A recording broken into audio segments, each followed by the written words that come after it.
In the town of Chester, Nova Scotia, life seems to go at its own pace. The town's vast beauty and remote location make it a sought-after destination for vacationing or to raise a family.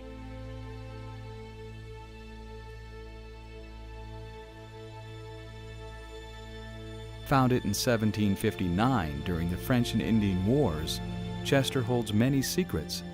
The Beyond the Grave crew has a lead on an abandoned mansion that is reported to be haunted, hidden in Chester's rolling hills. With no idea of the whereabouts of the abandoned mansion, the crew will have to start from scratch if they wish to locate it.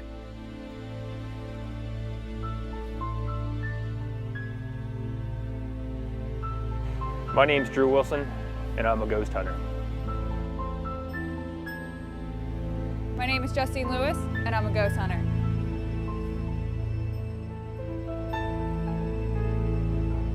My name is Chris McIsaac, and I am a ghost hunter. My name is Peter McIsaac, and I'm the location specialist for Beyond the Grave. My name is Matthew Gardner, and I'm a ghost hunter. The crew heads to Chester to start questioning local residents in hopes of finding the location of the haunted mansion. So yeah, our mission is basically to find the scariest story in every town that we can come across. My name is Sarah. So Sarah's a local, and she knows a thing or two about ghost stories. One that I'm familiar with is the Teaser.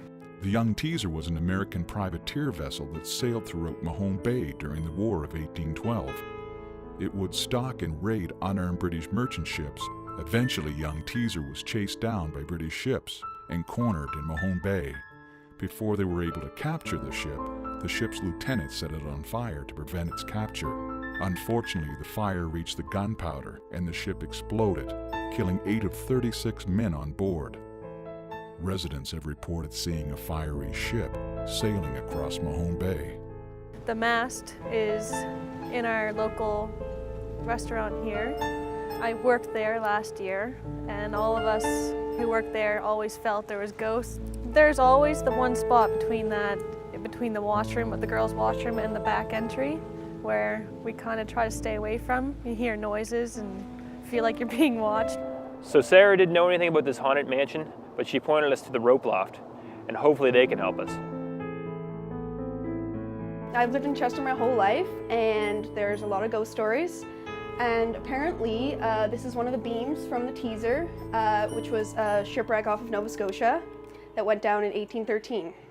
Unfortunately, Kate has not heard of the haunted mansion, though she does know a resident named Lynn who might have.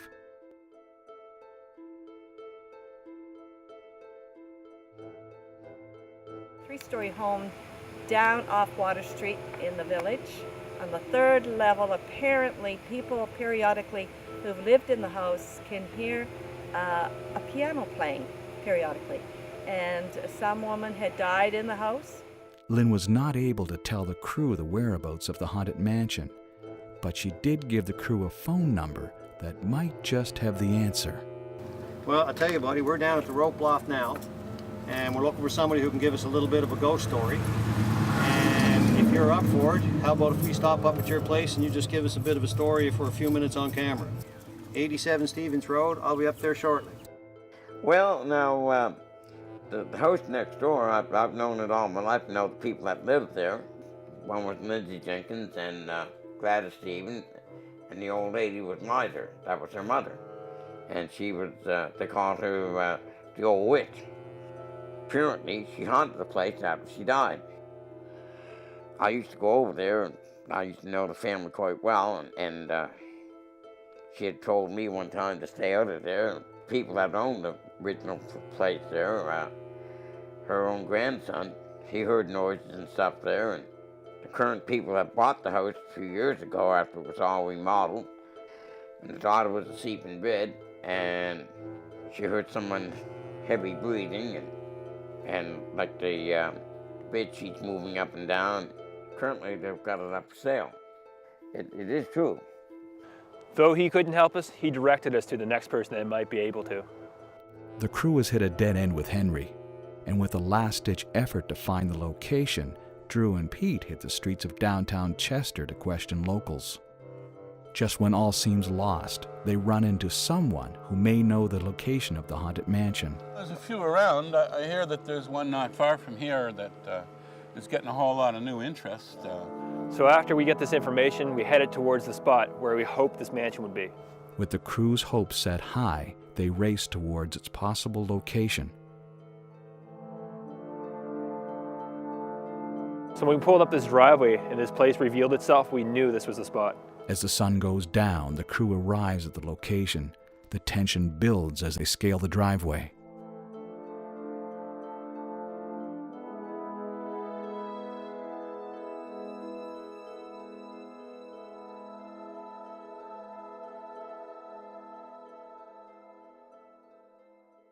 I had a feeling that we were going to have a good chance of coming across something.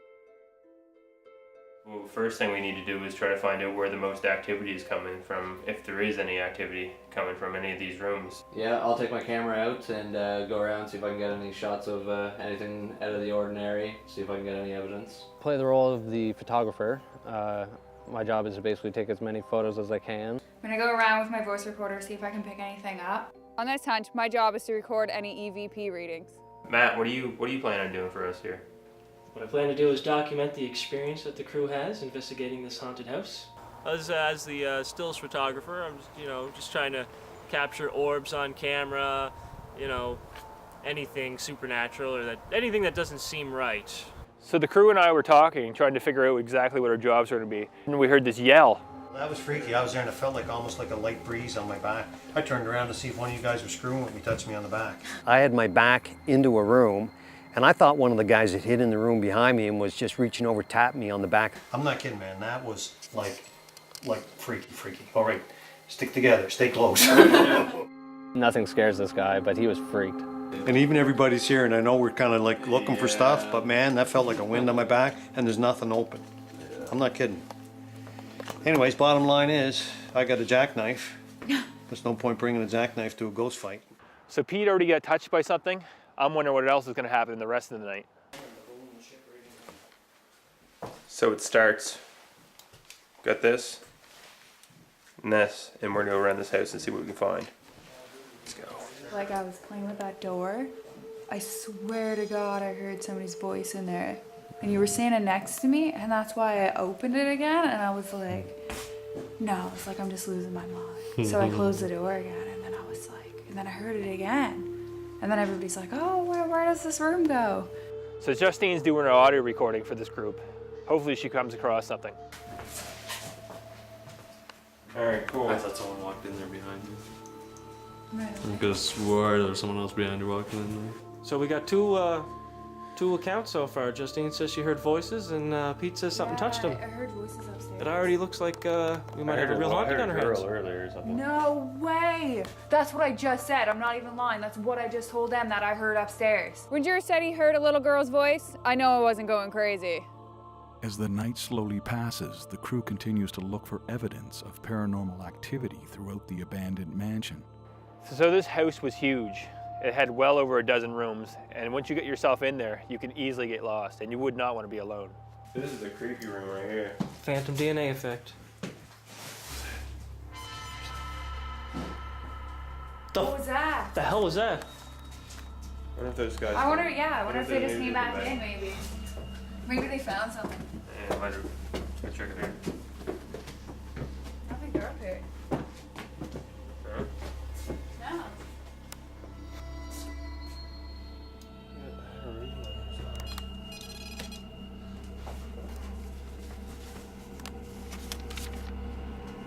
Obituaries?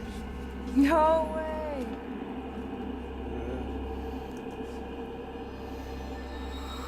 Dr. John Slayer.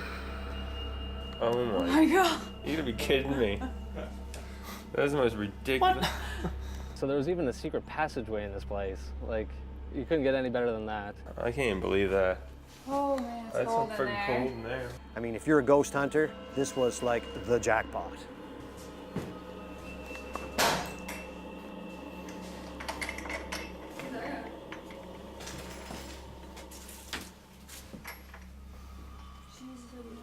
you hear something?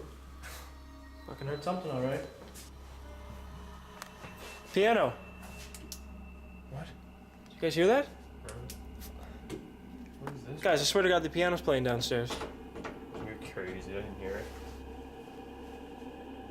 If you flash a flashlight in this place, or flicker or anything, it seems that as during the flash, the transition between the darkness and the light, there seems to be always be this face.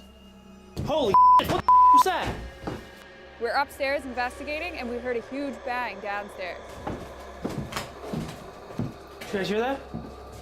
What's that? It's a rock. I hear a big commotion in the house. I didn't know if someone had fallen down a set of steps or what I had heard. I know I heard something rolling on the floor. Open the door and there's a rock that, I mean, it would have been impossible for all of us to walk through there and not trip over it or see it, and no one had seen it prior to this. Yeah, so Pete, you're going by yourself. By one person. Yeah, exactly. Buddy.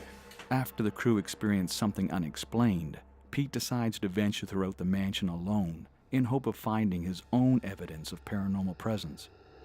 I got this little meter. This is like spooky. This room's weird because it feels colder than the rest of the house. Why is that? What the heck is this? Ooh, secret passage. Teddy bears, kid stuff. Oh man, hair just went up in the back of my neck in that room, I can tell you. I am 100% creeped out in this building. I walk back into this room, and the hair on my neck just went back up. Man, I don't like that feeling. I walked into two of those rooms I was in. The hair went right up on the back of my neck. It was like, it was almost like a temperature change. There was no windows open, and it freaked me out. This little bad boy didn't go off. Something wasn't right. 2 rooms. I'm not kidding, man. 2 rooms I went in, and the hair went right up in the back of my neck. Which rooms? Both of them were upstairs. There's nothing downstairs. There was 2 rooms upstairs, and it was freaky. And to be honest with you, after being creeped out, what I wanted to do was kind of stay outside where there was a little more light. What are you going to do, Drew? You guys going? You're not going in that room. You're just Yeah. sitting there. The one that you just felt the hair on the back of your neck go up. Me and Justine are going there and try to get some. We're gonna see if we can get some voice recording. Like, is the voice going to be EVP. like you squealing? Yeah, me screaming. I'll put it down so that I'm not touching it. So that it's fully by itself. When we first came upstairs, from this room I could hear sounded like a little girl. Couldn't understand what she was saying, but I knew it was a little girl's voice. Is there anybody here? Anybody want to communicate?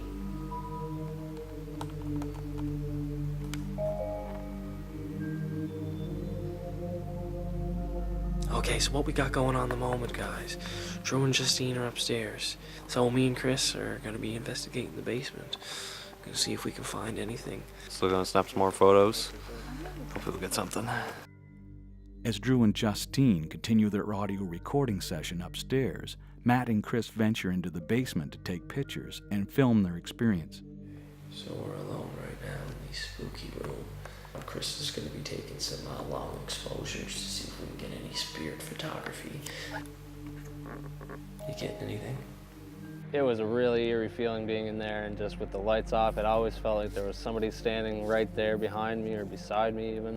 So me and Justine sat in this dark room for about 20 minutes and asked questions. It really felt like there was somebody there the whole time. We're gonna leave this audio recording device up here and see what we can do. Leave it up here for a little bit and see if anything has anything to say. Sometimes souls or spirits would rather communicate when you're not here, maybe because of another presence they can't speak to you.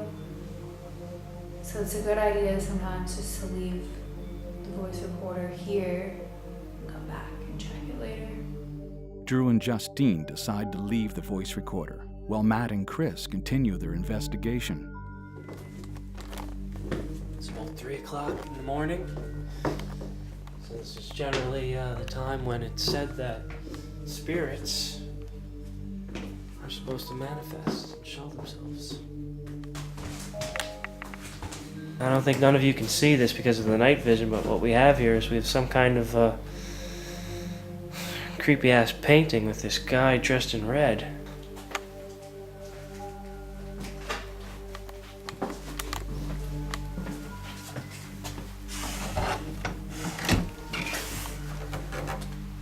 What do we got here? All of a sudden, as Matt and Chris approach a new room, a loud noise is heard. Holy oh man. Come back! And an unseen force sends chills up their spine, sending them into a panic.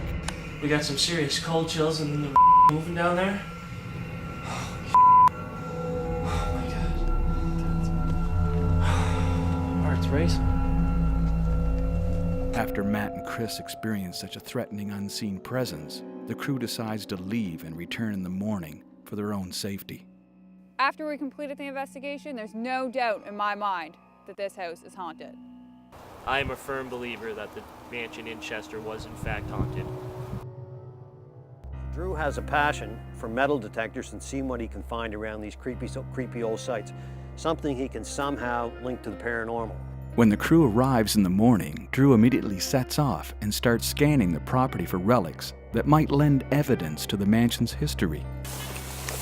I'll jump your signals.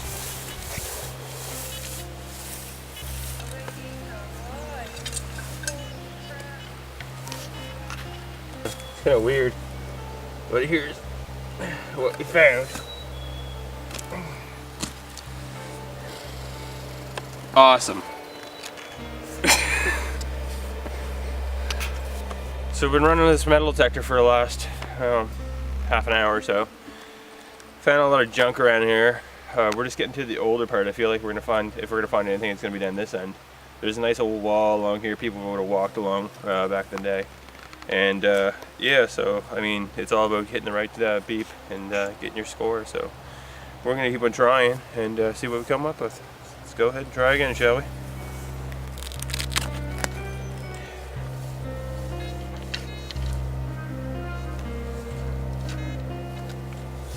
Oh, there we are, our first coin. This is a newer quarter. It's only from 1989, it's a quarter. It's not really what we're looking for, we need to find some other stuff. But that means we're on the right trail, people were walking through here, so we're on the money hunt.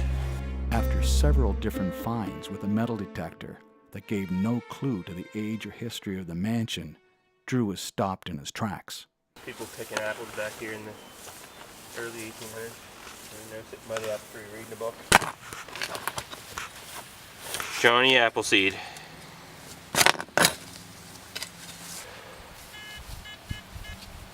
Alright, so I got two beeps.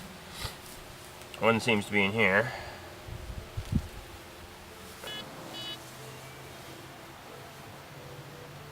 While Drew was metal detecting, he came across a really interesting find. Come check this out.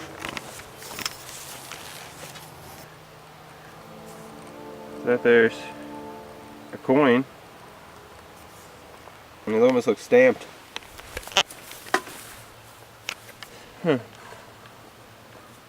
That there is what we came for. It may be old and deteriorated, but there's something going on with that one. We're gonna have to take this back and look at it later, need it washed off and check the dates on it. Alright guys, let's head back. After finding the 1747 coin, Pete and Drew enlist the help of a veteran coin collector and shop owner Ron McDonald to help identify their coin. I'm at the new penny coin shop. Sounds like the right Yes, place. you are. You must be the owner. I am Ron McDonald. Ron, nice to meet you, buddy. You're the guy I was talking on the phone, and we had one excited crew because we found this thing buried on the grounds. I thought we'd come in and talk to an expert. Well, let's hope it's worth a fortune. So Drew and I are really pumped. This is a 1747 coin. If this is legit, this is big money. There's about 20 different types of these to basically try to raise money for the Treasure Island expedition. Oh, really? And there were millions, literally millions upon millions of these put out. They're basically junk. So the crew's going to be disappointed in all that new production equipment I was going to buy. I guess we won't be buying it with the funds from this. So there goes the budget. All the money from the big find we didn't get. It means I'm living off coffee and bad hamburgers for the next year. As the crew wraps up on their investigation of the old Chester mansion, they can't help but believe that there is some unexplained occurrences that took place throughout the night. They also believe that they came across one of the scariest places Chester has to offer.